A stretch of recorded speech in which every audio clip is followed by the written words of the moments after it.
মামুন অভিযোগ দিয়েছে যে আপনার সাথে ডিবি হারুনের ভালো সম্পর্ক, আপনি নিয়ে সাপ্লাই দিতেন। যে কোনো মানুষ যে কোনো কথাই বলতে পারে, সেটার প্রমাণ সহ যদি অপরাধমূলক কোনো কার্যক্রম হয়ে থাকে প্রমাণ সহ সে আইনের সহায়তা। জানার বাহিরে আমার খুব ব্যক্তিগত কিছু ভিডিও, খুব অশালীন শব্দ, অশ্রাব্য শব্দ, মানে শোনা যায় না এমন কিছু শব্দ উচ্চারণ করে ওই ভিডিওটা বানানো হয়েছে এবং ভিডিওটা ছড়িয়ে দেওয়া হয়েছে। তো এই বিষয়ে তো আমি বলতে চাই যে এটা আসলে ঠিক না। একটা মানুষের অগোচর, একটা মানুষের জানার বাহিরে কিন্তু ভিডিও করার অধিকার কারো নাই। আমি যখন জানছি না, সেই না জানা অবস্থায় কেউ কিন্তু লাইভ করতে পারে না। এটা কিন্তু আসলে ক্রাইম, এটা কিন্তু আসলে অপরাধ।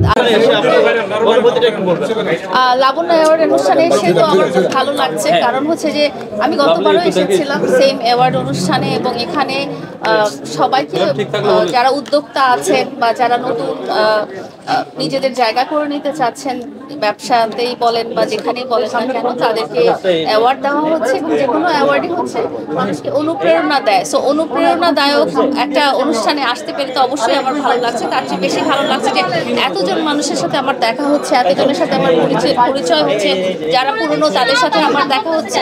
তো খুব ভালো একটা ফিলিংস আসে। আচ্ছা আপু, আমরা দেখি যে বিভিন্ন সময় আপনি দেশের বিভিন্ন প্রান্তে যায়, বিভিন্ন জায়গায় অনুষ্ঠানে যান, আসলে এই অনুভূতিগুলো আপনার কেমন লাগে? অনেক সেলিব্রিটিরাও আছে, তাদেরকে ইনভাইট করেন, আপনাকে ইনভাইট করে, এই বিষয়টা আমাকে আসলে ভালোবাসা থেকে ইনভাইট করে। আমি আসলে সবার প্রতি অনেক কৃতজ্ঞ, কারণ আমি তো একটা খুব সাধারণ মানুষ, আমি সেলিব্রিটিও না, আমি খুব সাধারণ একজন মানুষ, আপনাদের মতোই মানে সাধারণ মানুষ যেটা বলে, একদম আম জনতা যেটা বলে। আমি না অভিনেত্রী, না সিঙ্গার, না ড্যান্সার, না কোনো কিছু। তো আমাকে আসলে ভালোবাসার জায়গা থেকে ইনভাইট করা হয় এবং সেই সম্মানটা দেওয়া হয় দেখি আমি যেখানেই হোক না কেন আমি সেখানে যাই, আমার ভালো লাগে। সবাই আপনাকে এত ভালোবাসে কেন? কারণ কি? সবাই কেন ভালোবাসে এটা তো আমি বলতে পারি না, বাট আমি আমি আমি সবাইকে অনেক ভালোবাসি। আমার কাছে প্রত্যেকটা মানুষ অনেক গুরুত্বপূর্ণ, এক একজন মানুষ আমার কাছে আলাদা আলাদা ভাবে ইম্পর্টেন্ট। আমি আসলে বৈষম্য করতে চাই না, সবাই আমার কাছে প্রিয় দেখি হয়তো সবাই আমাকে ভালোবাসে। আপু, আমরা একটু আমাদের ভিন্ন প্রসঙ্গে যাই।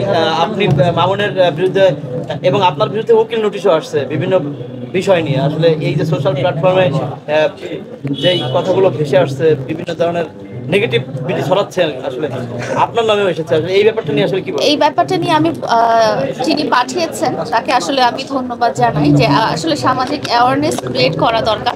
আপনারা যদি কেউ আমার কোনো রকম পেজ বা আইডি বা আমার ইউটিউব চ্যানেল কোথাও যদি যান, আপনারা কখনোই দেখতে পারবেন না আমি একটা অশালীন কথা বলেছি বা একটা চিৎকার করেছি বা একটা রুড ভাষায় কথা বলেছি বা অশালীন কোনো ধরনের ভিডিও আপলোড দিচ্ছি।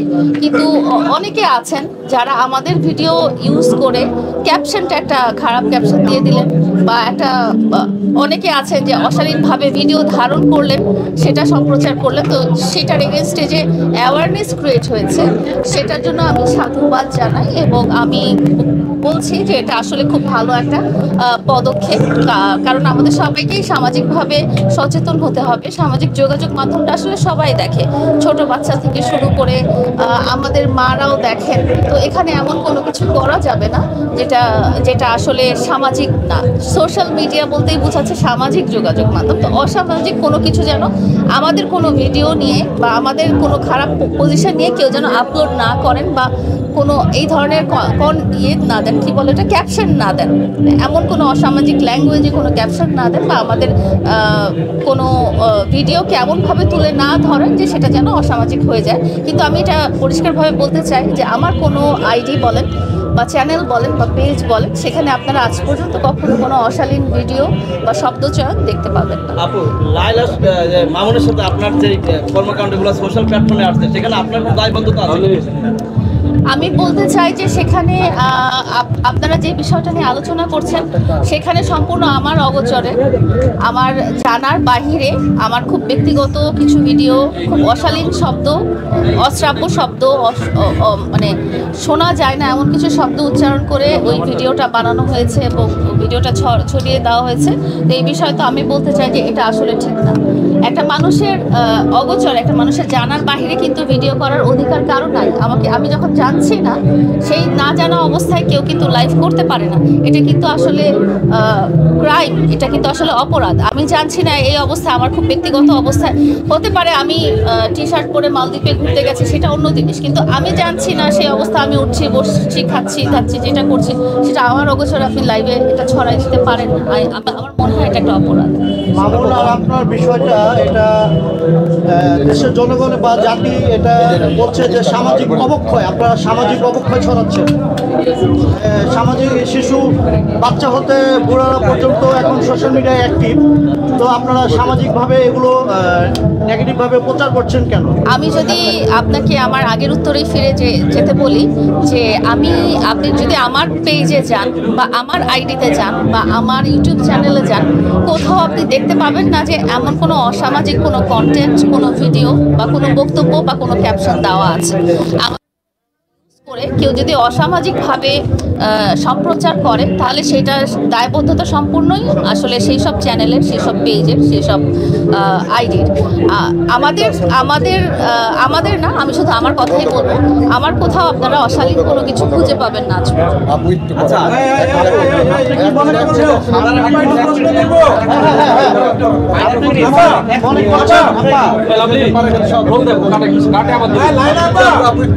এটা আবার দিয়ে তো কেমন আছেন আপনি?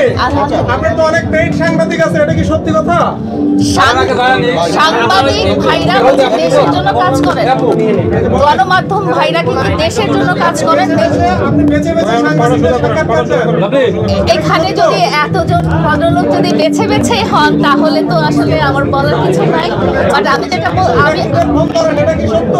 না, এটা সত্য না। আমি আসলে ফোন কমই ধরি, ফোন আমার হাতে থাকে না। আমার হাতে যেটা থাকে সেটা শুধু ভিডিও করার জন্য। আমি আসলে ফোনে খুব একটা কথা বলতে স্বাচ্ছন্দ্য বোধ করি না। আচ্ছা, মামুন অভিযোগ দিছে যে আপনার সাথে ডিবি হারুনের ভালো সম্পর্ক, আপনি নিয়ে সাপ্লাই দিতেন। যে কোনো মানুষ যে কোনো কথাই বলতে পারে, সেটার প্রমাণ সহ যদি অপরাধমূলক কোনো কার্যক্রম হয়ে থাকে প্রমাণ সহ সে আইনের সহায়তা নিতেই পারে। মামুনের বিরুদ্ধে ধর্ষণ অভিযোগ দিয়েছেন, ধর্ষণটা কিভাবে হয়েছে? আপনি তো এর আগে লিভ টুগেদার থাকছেন, অনেক আলোচনা আছে, অনেক প্রশ্ন। প্রথম কথা হচ্ছে আইনের ব্যাপার তো আইনের গতিতেই চলবে, এটা নিয়ে তো আসলে আমার নতুন করে বলার কিছু নাই। এই স্টেটমেন্ট আসলে যখন অভিযোগ দেওয়া হয়েছে তখনই করা হয়েছিল, তো আপনারা অভিযোগটা দেখে নেবেন। আর আপনি যে ব্যক্তিটার কথা আপনি বলছেন সেই ব্যক্তিটার ব্যাপারে আমি আর কোনো কিছুই বলতে চাই না, যেহেতু আমি বলবো যে আমি তাকে চিনি না। এখন আমার আচ্ছা, আপনি বলেছেন আরমান, বলো আরমান, কন্টিনিউ। অবশ্যই এটা ফেক দাবি, আরমান, কন্টিনিউ।